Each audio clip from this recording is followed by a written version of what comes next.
Hello दोस्तों, lucky trick channel पे आपका बहुत बहुत स्वागत है। मैं हूं मुकुल और आप लोग देख रहे हैं लकी ट्रिक चैनल। मेरा लकी ट्रिक चैनल आप लोग देख रहे हैं और फर्स्ट अटेम्प्ट में ही सारे एग्ज़ाम क्लियर होंगे। जी हाँ दोस्तों, मेरे द्वारा कुछ ऐसा ही पढ़ाया जाता है। और दोस्तों, मैंने काफ़ी वीडियो प्लेलिस्ट में आप जाकर देखेंगे तो काफ़ी इंटरेस्टिंग वीडियो और काफ़ी ट्रिक के माध्यम से डिफरेंट टाइप का वीडियो सभी सब्जेक्ट पे एमसीक्यूज़ तैयार किए गए, तो वहाँ पे जाकर देख सकते हैं। और अभी तक मेरे चैनल को सब्सक्राइब नहीं किया तो सब्सक्राइब कर लेंगे, क्योंकि इतने अच्छे वीडियो आपको फिर दोबारा कभी नहीं मिलेंगे। इसीलिए आपको चैनल सब्सक्राइब करेंगे और बेल आइकन दबा लेंगे ताकि आपको वीडियो का नोटिफिकेशन भी मिलता रहे। तो आज के इस वीडियो में हम लोग दोस्तों फिजिक्स का जो उष्मा चैप्टर है आज हम वो शुरू करेंगे। तो चलिए दोस्तों, वीडियो को शुरू करने से पहले हम लोग एक कोटेशन से वीडियो को शुरू करते हैं। तो कोटेशन ये रहा, ध्यान से पढ़ेंगे।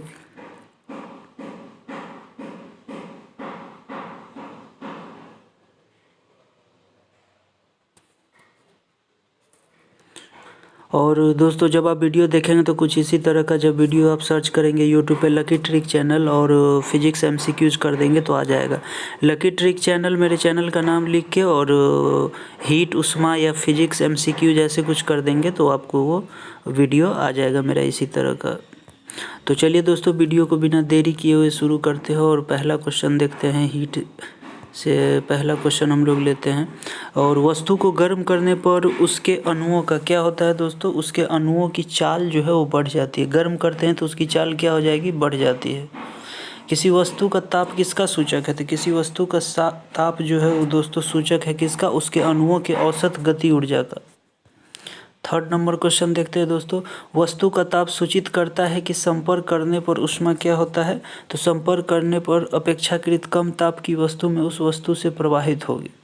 और फोर्थ नंबर क्वेश्चन है दोस्तों, किसी वस्तु के ताप में वृद्धि का अर्थ है कि वस्तु की ताप में अगर वृद्धि का अर्थ क्या होता है? तो वो होता है ऊष्मीय ऊर्जा बढ़ जाती है। जैसे ही ताप में दोस्तों, जैसे ही वृद्धि कुछ में हो जाए तो उसकी ऊष्मीय ऊर्जा क्या कर जाएगी? वो बढ़ जाएगी। जब किसी वस्तु को ठंडा किया जाता है तब उसके अणुओं क्या होता है? उसके अणुओं की चाल घट जाती है। ठंडा में घट जाएगा, वस्तु को ठंडा किया जाए तो अणुओं की चाल क्या होगी? घट जाएगी। ठंडा करने से घट जाती है। ऊष्मा एक प्रकार की ऊर्जा है जिसे कार्य में बदला जा सकता है। इसका प्रत्यक्ष प्रमाण सबसे पहले किसने दिया था? तो ये दिया था रमफोर्ड ने दिया था दोस्तों, रमफोर्ड।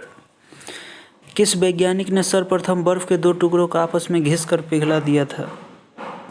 तो ये थे दोस्तों डेवी। डेवी ने दो बर्फों को घसकर पिघला दिया था।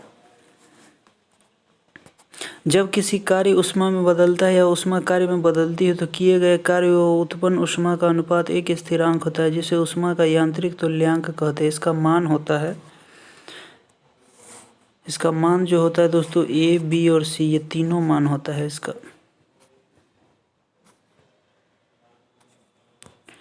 और दोस्तों, इनमें से कौन सा सही है? तो ये W/Q=J, ये फार्मूला जो होता है वो सही होता है। तो ये दोस्तों इस तरह के एग्ज़ाम में वो कभी नहीं पूछता है डायरेक्ट। जब कुछ पानी का लगातार मंथन किया जाता है तब उसका ताप बढ़ जाता है।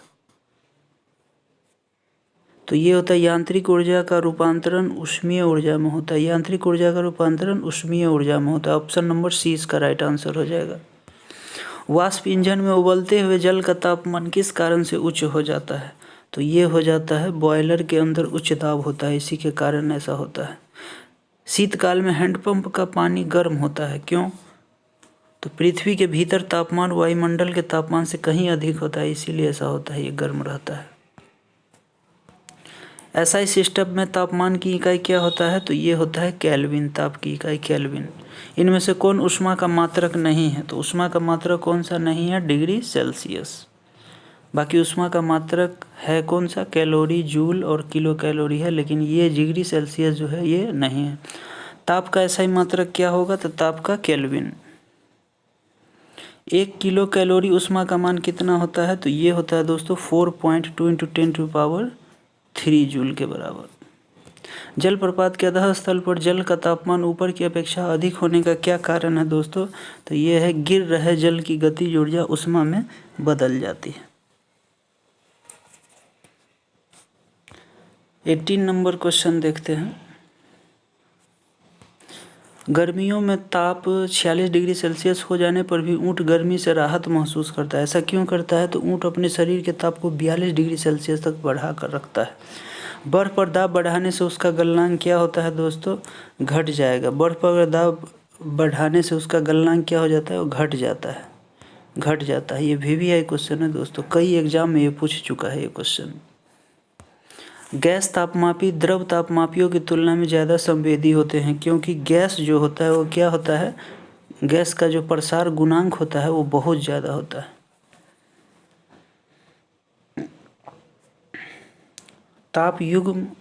तापयुग्म तापमापी किस सिद्धांत पर आधारित होता है? तो तापयुग्म तापमापी जो होता है वो सीबेक के प्रभाव पर आधारित होता है। अत्यधिक ऊंचे तापों की माप की जाती है। अत्यधिक ऊंचे तापों की माप की जाती है वो पूर्ण विकिरण उत्तापमापी से। किससे? पूर्ण विकिरण उत्तापमापी से।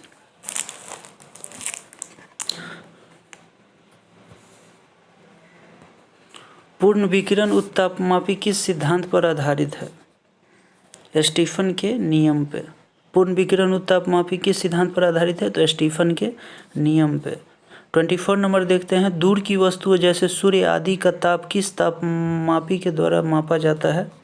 तो यह है दोस्तों पूर्ण विकिरण उत्तापमापी। जैसे ही सूर्य दोस्तों आ जाए, सूर्य आदि का ताप, तो ये पूर्ण विकिरण उत्तापमापी याद रखेंगे। ठंडे देशों में पारा के स्थान पर अल्कोहल को तापमापी द्रव के रूप में वरीयता दी जाती है, क्योंकि स्पष्ट है दोस्तों, क्योंकि अल्कोहल का द्रव्यमान जो जमने की क्षमता होगी निम्न होगी, इसी के कारण तो ऐसा किया जाता होगा। विकिरण पायरोमीटर से कितना तापक्रम नापा जा सकता है? विकिरण तो ये है दोस्तों 800 डिग्री सेल्सियस से ऊपर। थर्मोकपल खाली स्थान द्वारा बनाया जाता है। तो थर्मोकपल किसके द्वारा बनाया जाता है? दो असदृश्य धातुओं द्वारा। दो असदृश्य धातुओं द्वारा। सूर्य का ताप मापा जाता है। तो सूर्य का ताप मापा जाता है पायरोमीटर द्वारा। निम्नलिखित तापमापियों में से किसे पायरोमीटर कहा जाता है? तो पायरोमीटर कहा जाता है विकिरण तापमापी को। अभी हम लोगों ने पढ़ा है। निम्न में कौन सही है दोस्तों? जब हम लोग डिग्री सेल्सियस को फ़ारेनहाइट में, फ़ारेनहाइट को डिग्री सेल्सियस में बदलते तो उसका ये फार्मूला होता है दोस्तों। तो ये दोस्तों फार्मूला है, बी नंबर सही है, F-32/9 C/5। सेल्सियस मापक्रम पर जल के क्वथनांक बॉइलिंग और हिमांक यानी फ्रीजिंग पॉइंट जो होते हैं वो कितना होता है? तो बॉइलिंग पॉइंट जो होता है वो दोस्तों होता है कितना? 100 डिग्री सेल्सियस। और फ्रीजिंग यानी जमने का जो होता है वो 0 डिग्री सेल्सियस होता है। तो ये याद रखेंगे। 32 नंबर क्वेश्चन देखते हैं। ताप के सेल्सियस पैमाने पर परम शून्य ताप होता है। तो कितना होता है दोस्तों? ये होता है परम शून्य ताप -273 डिग्री सेल्सियस। ताप के सेल्सियस पैमाने पर परम शून्य ताप जो होता है वो -273 डिग्री सेल्सियस होता है। केल्विन मान से मानव शरीर का सामान्य ताप है। तो ये है दोस्तों 310। केल्विन मान से मानव शरीर का सामान्य तापमान कितना है? तो ये है 310। कौन सा तापक्रम सेंटीग्रेड और फ़ारेनहाइट दोनों मापक्रम में एक समान होता है? तो ये होता है दोस्तों -40 डिग्री।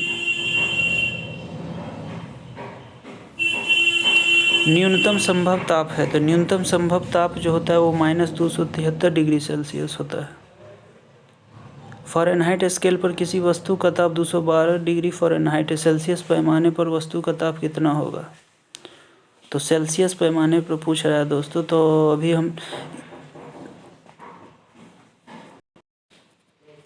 तो दोस्तों देखेंगे। अब हम लोग थे दोस्तों इस, और फ़ारेनहाइट स्केल पर किसी वस्तु का ताप जो होता है वो 212 डिग्री फ़ारेनहाइट होता है। तो सेल्सियस पैमाने पर वस्तु का ताप कितना होगा दोस्तों? तो अभी मैंने आपको एक फार्मूला बताया था, उसी फार्मूला पे होगा। तो देखेंगे दोस्तों ये फार्मूला जो है वो बी नंबर का, इसी पे डिग्री सेल्सियस और फ़ारेनहाइट में जो होता है वो निकल जाएगा। तो F-32/9 C/5 इसी पे निकल जाएगा। तो हम लोग देखते हैं इस क्वेश्चन 36 नंबर को देखते हैं। फ़ारेनहाइट स्केल पे 212 डिग्री है, तो सेल्सियस पैमाने पर उसका मान पूछ रहा है। तो दोस्तों हम लोग फार्मूला क्या जानते थे? एक बार यहाँ से ऐसे देख लेंगे। F-32/9 = C/5, यही इसका आंसर है। तो देख लेते हैं फ़ारेनहाइट स्केल पे कितना मान दिया है 212। तो इस F के जगह पे हम कितना मान रख देंगे दोस्तों 212। तो यहाँ रख देते हैं हम 212। तो दोस्तों 212 में से अगर 32 घटाएंगे तो कितना हो जाएगा ये 180। 180 बाई कितना 9 इक्वल टू C/5। अब देख लेते हैं 9 से इसको अगर हम काटेंगे तो 20 से, और 20 गुने 5 यानी C इक्वल टू कितना 100 डिग्री सेल्सियस इसका राइट आंसर हो जाएगा। तो इसका ऑप्शन नंबर क्या हो जाएगा C आंसर हो जाएगा। तो ऐसे भी हम लोग निकाल लेंगे कि कैसा भी क्वेश्चन घुमा के दे। सेल्सियस पैमाने पर 0 डिग्री फ़ारेनहाइट स्केल के कितने डिग्री के बराबर होगा। तो सेल्सियस पैमाने का जो 0 डिग्री फ़ारेनहाइट स्केल के कितने डिग्री के बराबर होगा वो दोस्तों, तो बस वही फार्मूला जो हम लोग अभी जानते थे उसी पे हम लोग निकाल लेंगे। तो इसका राइट आंसर क्या आपको निकलेगा 32 निकल जाएगा। मानव शरीर का सामान्य तापक्रम देखिए फ़ारेनहाइट पे इतना दिया है तो डिग्री सेल्सियस पे कितना होगा, तो सेम उसी फार्मूला पे हम लोग निकालेंगे 9 इक्वल टू C/5। आप रफ कॉपी में निकाल सकते हैं इसको। तो जब निकालने के बाद आप देखेंगे दोस्तों तो इसका आपको निकल के आएगा ये 36.89 निकल के आएगा। उस फार्मूला पे आप लोग निकाल लेंगे। फ़ारेनहाइट मापक्रम पर सामान्य वायुमंडलीय दाब पर उबलते पानी का होता है कितना होता है, तो ये होता है दोस्तों 212 डिग्री फ़ारेनहाइट।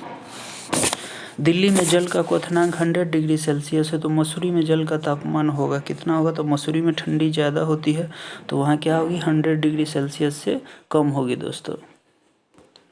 एक मनुष्य का तापक्रम 60 डिग्री सेल्सियस का तापक्रम फ़ारेनहाइट पे कितना है। तो दोस्तों ये फार्मूला आप लोग रट ही लेंगे, इसी पे निकलेगा C/5। तो जब इसको हम सॉल्व करेंगे दोस्तों तो ये आ जाएगा 140 डिग्री फ़ारेनहाइट। किसी मनुष्य के शरीर का तापक्रम होता है तो मनुष्य के शरीर का तापक्रम कितना होता है दोस्तों, तो ये होता है 98 डिग्री फ़ारेनहाइट, और सेल्सियस पे करेंगे तो 36.6 ऐसे करके डिग्री सेल्सियस में आएगा, लेकिन फ़ारेनहाइट में इसका ये मान आएगा। तो हम लोग देख लेंगे इसको। तप्त जल के थैलों में जल का प्रयोग किया जाता है क्योंकि इसकी विशिष्ट ऊष्मा जो होती है वो क्या होती है अधिक होती है। देखते हैं दोस्तों हम लोग जब घुटने में या कहीं हाथ में जब जोड़ों का दर्द होता है तो हम लोग क्या करते हैं इस थैले में गर्म रखते हैं, जिसके कारण जब इस दर्द की जगह पे हम रखते हैं उस थैले को जिसमें पानी जैसा लिक्विड भरा रहता है तो उससे आराम मिलता है, तो वही रहता है वो। धातु की चायदानियों में लकड़ी के हैंडल क्यों लगे होते हैं, तो लकड़ी उष्मा की जो होती है वो कुचालक होती है क्योंकि हमको गर्म नहीं लगने देता है और हाथ नहीं पकता है उससे, इसीलिए जब गर्म पानी को मोटे कांच के गिलास के ऊपर छिड़का जाता है तो चटक जाता है। ऐसा किस लिए होता है दोस्तों, अचानक ही गिलास क्या होता है वो विस्तारित होने लगता है। पानी का घनत्व जो है 46 नंबर क्वेश्चन, पानी का घनत्व किस ताप पर अधिकतम होता है, तो पानी का घनत्व जो होगा अधिकतम होगा कितना 4 डिग्री सेल्सियस पर। 47 नंबर क्वेश्चन दोस्तों देखते हैं। जब बर्फ़ को 0 डिग्री से 10 डिग्री सेल्सियस तक यानी कुछ बढ़ा दे डिग्री सेल्सियस को जब बढ़ा दिया जाता है तो जल का आयतन क्या होगा, तो होगा दोस्तों पहले तो कम होगी। जब 0 डिग्री यानी ठंड से गर्म की ओर ले जाएंगे तो क्या होगा, पहले तो कम होगी और फिर क्या होगी उसके बाद बढ़ेगी। तो इसका राइट आंसर डी हो जाएगा। यदि जल को 10 डिग्री सेल्सियस से 0 डिग्री सेल्सियस यानी गर्म से ठंडे की ओर ले जाए तब क्या होगा, तो जल का आयतन 4 डिग्री सेल्सियस तो कम होगा फिर क्या होगा बढ़ जाएगा। साइकिल के ट्यूब अधिकांशतः गर्मियों में क्यों फटते हैं, तो साइकिल के ट्यूब अधिकांशतः गर्मियों में गर्मी के कारण साइकिल के ट्यूब अधिकांशतः गर्मियों में क्यों फटते हैं, तो ये हो जाएगा गर्मी के कारण ट्यूब फट जाता है। शीशे की छड़ जब भाप में रखी जाती है तो इसकी लंबाई बढ़ जाती है। शीशे की छड़ जब भाप में रखी जाती है शीशे की छड़ जब भाप में रखी जाती है तो इसकी लंबाई बढ़ जाती है। तो इसका क्या कारण है दोस्तों, तो ये अव्यवस्थित। जब शीशे की छड़ भाप में रखी जाती है तो इसकी लंबाई बढ़ जाती है परंतु इसकी चौड़ाई क्या होती है अव्यवस्थित रहती है, यानी इस पर कोई फर्क नहीं पड़ता है। लोलक की घड़ियाँ गर्मियों में सुस्त क्यों हो जाती है, क्योंकि इसकी क्या होगी दोस्तों लोलक की लंबाई बढ़ जाती है जिससे इकाई दोलन में लगा हुआ समय बढ़ जाता है। एक धातु की ठोस गेंद के अंदर कोटर है, जब इस धातु की गेंद को गर्म किया जाता है तो कोटर का आयतन क्या होगा, तो कोटर का आयतन ऑब्वियसली है वो बढ़ेगा दोस्तों। जब किसी बोतल में पानी भरा जाता है तो उसे जमने दिया जाता है तो बोतल टूट जाती है क्योंकि क्या होगा आयतन उसका जो होगा दोस्तों ये जो पानी जमने पर क्या होता है फैलता है, यानी इसका आयतन बढ़ जाता है। अत्यधिक शीत ऋतु में पहाड़ों पर पानी की पाइपलाइनें फट जाती है। ऐसा क्यों होता है? तो पाइपलाइनें फटने का कारण है पानी में पाइप जमने पर फैलता है ये। दो रेल पटरियों के मध्य जोड़ पर एक छोटा सा स्थान क्यों छोड़ा जाता है? तो ये छोड़ा जाता है दोस्तों क्योंकि धातु गर्म करने पर जो है फैलती है तथा ठंडी होने पर संकुचित होती है यानी सिकुड़ती है। किसी झील की सतह का पानी बस जमने ही वाला है। झील के अधः स्थल में जल का क्या तापमान होगा? तो वो जो होगा वो 4 डिग्री सेल्सियस ही रहता है। शीतकाल में जब ठंड से जल जम जाता है तथा मछलियाँ और अन्य जलजीव क्या होते हैं? जीवित रहते हैं, क्योंकि जल का केवल ऊपरी परत ही जमता है और नीचे वाला जो होता है वो नहीं जमता है। तो देखते हैं 58 नंबर क्वेश्चन। ऊष्मा के संचरण की विधि है, तो ऊष्मा के संचरण की विधि जो है वो कौन सा है? तो ये है दोस्तों उपर्युक्त सभी, चालन, विकिरण और संवहन, इसमें से सभी ये जो है इसका राइट आंसर हो जाएगा। ऊष्मा के संचरण की किस विधि में पदार्थ के अणु एक स्थान से दूसरे स्थान तक स्वयं नहीं जाते हैं? तो ये है दोस्तों चालन, चालन में स्वयं नहीं जाते हैं। द्रवों तथा गैसों में ऊष्मा का स्थानांतरण निम्नलिखित में से किस विधि से होता है? तो ये होता है संवहन विधि से। विद्युत केतली में पानी गर्म रहता है, क्यों रहता है? तो ये संवहन के कारण। सूर्य की ऊष्मा पृथ्वी पर निम्नलिखित में से किस प्रकार के संचार माध्यम आती है? तो ये आती है दोस्तों विकिरण। सूर्य की ऊष्मा के स्थानांतरण की किस विधि में माध्यम आवश्यक नहीं है? तो यह है दोस्तों विकिरण। ऊष्मा संचरण की वह विधि जिसमें माध्यम के कण गति नहीं करते हैं, कौन सी विधि है वो? तो यह है दोस्तों विकिरण। निम्नलिखित में से कौन सा ऊष्मा का सर्वोत्तम चालक है? तो सबसे ज़्यादा चालक कौन सा है? पारा। पारा जो है ऊष्मा का सर्वोत्तम चालक है।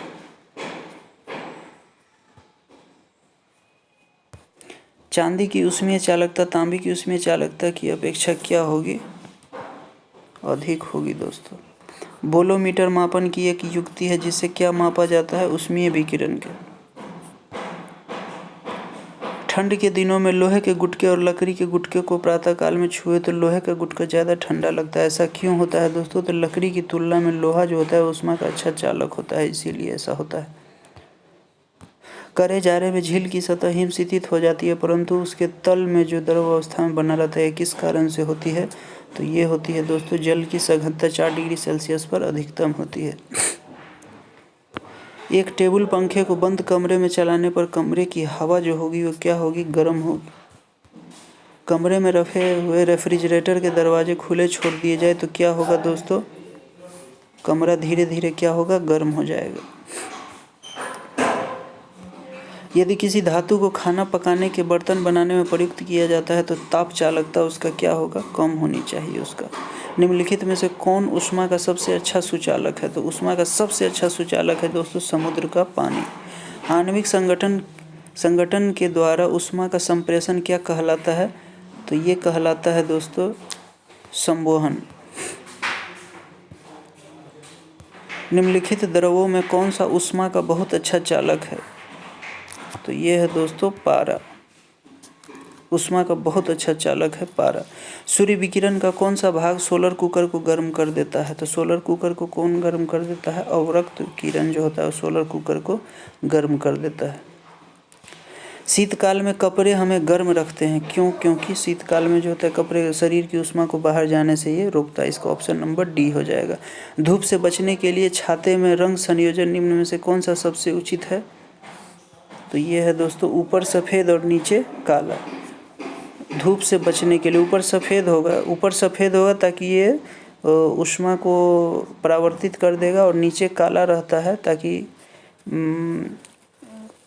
नीचे काला रहता है क्योंकि ऊपर सफ़ेद रहेगा तो ये ऊष्मा को जो सूर्य से आने वाली किरणें हैं उसको वो जल्दी से भेज देता है।